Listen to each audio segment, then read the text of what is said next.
Okay, protein. I want to continue our discussion from last time where we talked about how protein goes into the body and is catabolized into the 20 different amino acids. 9 essential that we must consume, and 11 non-essential that we can produce ourselves inside the body given the 9 essential. Now protein has a number of different roles in the body. The biggest one is building tissue. Okay, our muscle mass, our tendons, our ligaments, our teeth, our hair. Is also responsible for enzyme production. The enzymes that were mentioned in our catabolic processes are all peptide based, all protein based. So without protein we can't even metabolize our food. They're also responsible for certain hormones such as epinephrine, norepinephrine, insulin. These are peptide based hormones. Fluid balance, pH balance and transport, all roles of protein as they buffer nutrients in and out of cells and maintain equilibrium. Immune system, T cells and white blood cells, all protein based. And lastly, energy. 5 to 10% of our energy comes from protein consumption. We try to minimize that, as all those other roles that protein can do, we can get energy from carbs and fat. So what are the recommendations? For the general population is 0.8 grams per kilogram of body weight. And that can go up all the way to 2 grams per kilogram for certain athletes. What makes you need different amounts depends on your activity level and what you do in your day-to-day life. The macro distribution range, the AMDR, is 10 to 35% of your total caloric intake.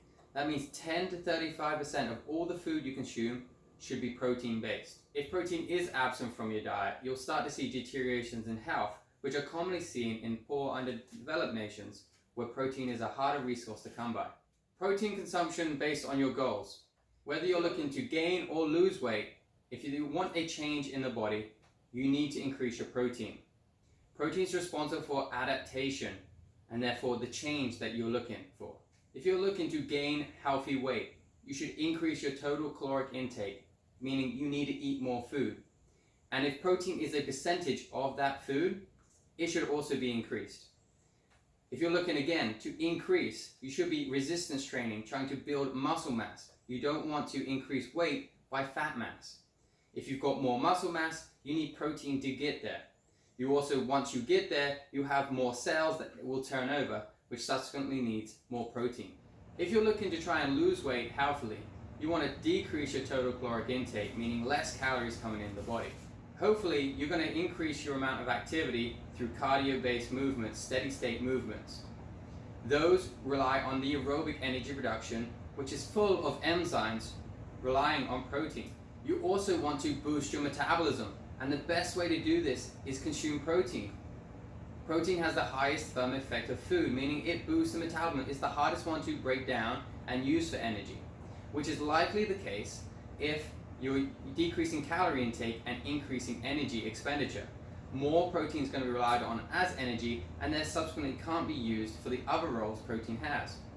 So ensure you get enough if you're trying to lose weight or gain it. What about protein quality?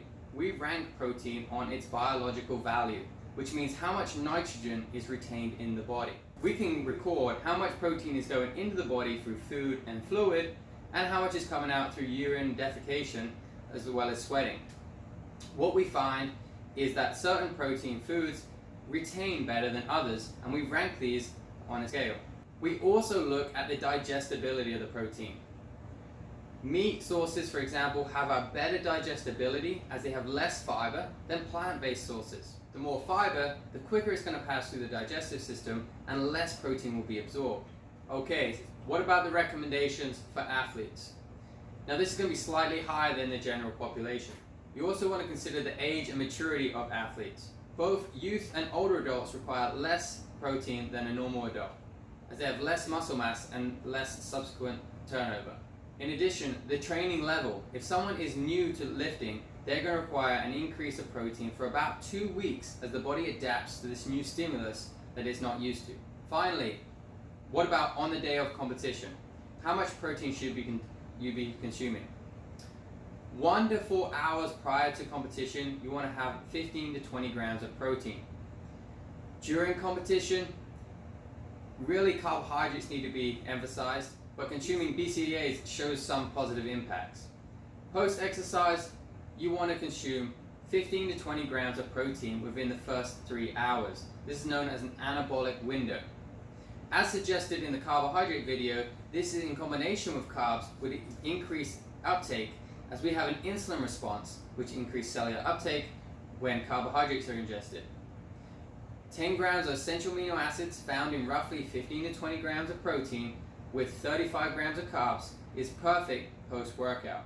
If you found this information useful, give it a like, and if you know someone that needs to hear it, tag them so we can share this information. If you have a question or comment that you want discussed, put it in the comments below so I can see it and respond to you. Thanks.